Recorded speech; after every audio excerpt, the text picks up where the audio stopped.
Bangsa Atlantis ini termasuk di antara kaum-kaum yang berperadaban tinggi di masa lalu, bahkan lebih maju dari kita sekarang. Kendaraan seperti Muangye, motor mobil untuk satu orang yang menggunakan penutup seperti mobil sport dan bisa terbang. Hawungia, pesawat untuk dua orang penumpang yang berbentuk seperti lebah.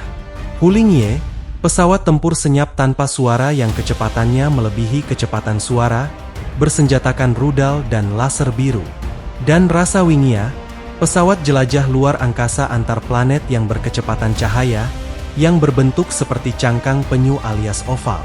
Berwarna hitam metalik dengan ukuran panjang 1000 meter, lebar 700 meter, dan tinggi 500 meter pun telah mereka ciptakan dengan teknologi yang super canggih. Sungguh kehidupan yang penuh dengan kemakmuran dan sulit dicari tandingannya. Bahkan di akhir peradabannya, kaum Atlantis ini telah berhasil membangun sebuah pesawat luar angkasa berwarna perak atau titanium yang disebut Asarigaya. Pesawat jenis ini bentuknya sangat berbeda dari Rasawingia, dengan teknologi yang juga lebih canggih. Ukurannya pun jauh lebih besar. Sementara tujuan pembuatannya untuk bisa menjelajah ke sistem tata surya dan galaksi lainnya. Hanya saja tidak sempat diterbangkan lantaran mereka sudah terlebih dulu dimusnahkan. Sebagai catatan, sebenarnya bangsa ini tidak bernama Atlantis, itu hanyalah karangan dari Plato, karena ia cuma menerima informasi dari para bijak di Yunani dan Mesir kuno tanpa tahu nama sebenarnya, dan kini sudah menjadi masyhur di seluruh dunia. Namanya bukan itu, sangat berbeda baik dalam segi bahasa ataupun artinya.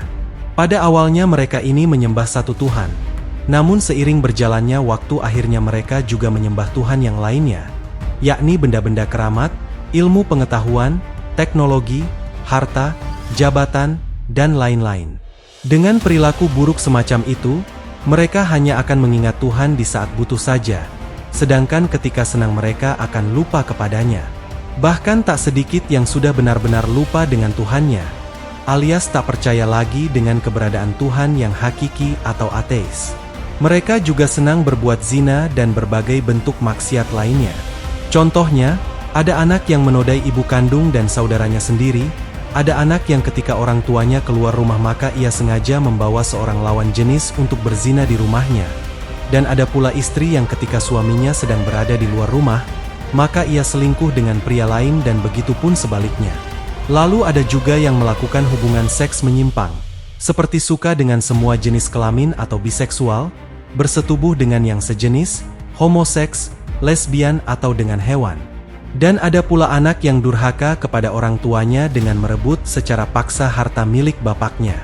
Mereka pun senang dengan minuman keras, ketidakjujuran, korupsi, dan segala bentuk kecurangan.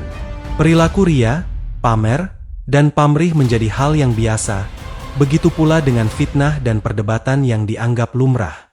Dan kehidupan mereka selalu diisi dengan hal-hal yang bersifat materi semata, karena siapapun yang kaya dan memiliki banyak harta atau menjadi terkenal adalah yang terbaik. Hal-hal keduniawian adalah yang paling utama dan sangat mereka cintai. Sehingga apa yang terjadi di bangsa Atlantis saat itu sangat mirip dengan apa yang sudah terjadi di masa kini sejak lama, khususnya di negeri ini. Oleh sebab itulah, hukuman yang setimpal harus diberikan kepada kaum yang lupa diri tersebut. Tapi menjelang azab diturunkan, maka diutuslah seorang nabi kepada mereka. Nabi Salbi alaihi salam namanya.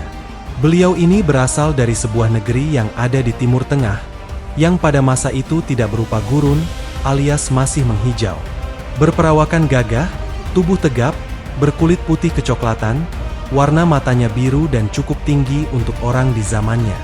Dan beliau ini diberikan umur yang panjang, yaitu hingga mencapai 2000 tahun lebih sejak kelahirannya. Karena setelah itu beliau menghilang atau diangkat ke langit, dan beberapa kali pernah diperintahkan untuk kembali lagi ke bumi demi menyampaikan risalah Tuhan kepada beberapa kaum yang ada. Dan setiap umat mempunyai Rasul. Maka apabila Rasul mereka telah datang, diberlakukanlah hukum bagi mereka dengan adil dan sedikit pun tidak dizalimi.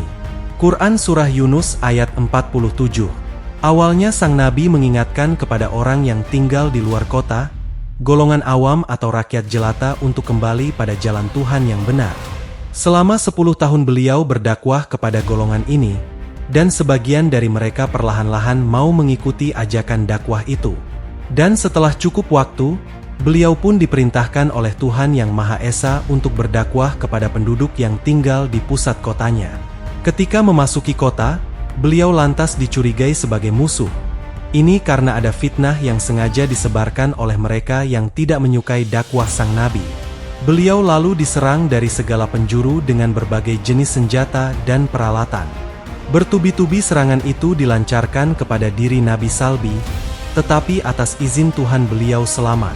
Tak ada satupun yang bisa mengenai tubuhnya. Melihat kejadian yang luar biasa itu, pasukan yang awalnya menyerang segera berhenti. Nabi Salbi pun dimintai keterangan tentang apa tujuannya datang ke kota Atlantis. Beliau pun menjelaskan bahwa maksud kedatangannya saat itu tidak untuk merusak kedamaian kota, karena ia datang dengan tujuan yang baik dan hanya mengajak pada kebenaran yang sejati. Setelah cukup menjelaskan, akhirnya bisa dipahami oleh komandan pasukannya. Kisah pun berlanjut. Nabi Salbi lalu diperkenankan untuk langsung bertemu dengan penguasa kerajaan Atlantis yang bernama Paria Habirayatra. Saat itu beliau tidak menyia-nyiakan kesempatan dan langsung mengingatkan tentang keutamaan tauhid kepada sang raja. Beliau juga mengingatkan untuk mau menengok langsung betapa buruknya akhlak bangsanya saat itu, lalu mengajak mereka semua untuk kembali ke jalan yang benar. Tetapi apa yang terjadi? Sang raja malah dengan sombongnya berkata, "Siapa kamu yang berani-beraninya menasehatiku? Aku adalah raja yang sakti dan memiliki kekayaan yang tiada bandingnya. Teknologi kami yang sangat maju itu pun atas berkat kecerdasan dan kemampuan diri kami sendiri. Tak ada yang bisa mengganggu atau mencelakai kami, karena kamilah yang terbaik." Mendengar kata-kata itu, jelas sudahlah bahwa dakwah yang disampaikan oleh sang nabi pun serasa tak berarti lagi. Dan meskipun tetap berusaha, namun pada akhirnya usaha dakwahnya kepada penguasa Atlantis saat itu gagal total. Sang raja tak pernah mau mengikuti ajakan kebaikan yang ditawarkan oleh sang nabi. Bahkan setelah diberi kabar akan datangnya azab Tuhan yang sangat perih kepada kaumnya pun tetap sama. Sang raja tetap dengan kekufurannya, begitu pula sebagian besar penduduknya masih saja larut dengan berbagai bentuk dosa dan kekonyolannya sendiri. Oleh sebab itulah, sang nabi lalu pergi meninggalkan pusat kota dan kembali ke rakyat di luar kota untuk terus berdakwah, hingga pada waktu yang telah ditentukannya selama lebih kurang 5 tahun. Jadi, total waktu Nabi Salbi berdakwah kepada kaum Atlantis saat itu adalah 15 tahun. Dan itu semua berakhir 5 hari sebelum azab Tuhan diturunkan kepada bangsa yang terkutuk ini. Adapun jenis peringatan dan pesan dakwah dari Nabi Salbi saat itu adalah: 1. Jangan menyekutukan Tuhan dengan apapun, termasuk dengan ilmu pengetahuan dan teknologi. 2. Jangan durhaka terhadap kedua orang tua. 3. Jangan melakukan hubungan seks bebas, berbuat zina dan maksiat, baik dengan orang lain terlebih lagi dengan keluarga sendiri. 4. Jangan pernah sombong dengan kemampuan yang dimiliki, ilmu pengetahuan, teknologi, kesaktian, harta, dan jabatan, karena semua itu hanyalah karunia dari Tuhan semata. 5. Persiapkan bekal akhirat sejak di dunia ini, karena hanya itulah yang bisa menyelamatkan diri dari murka ilahi.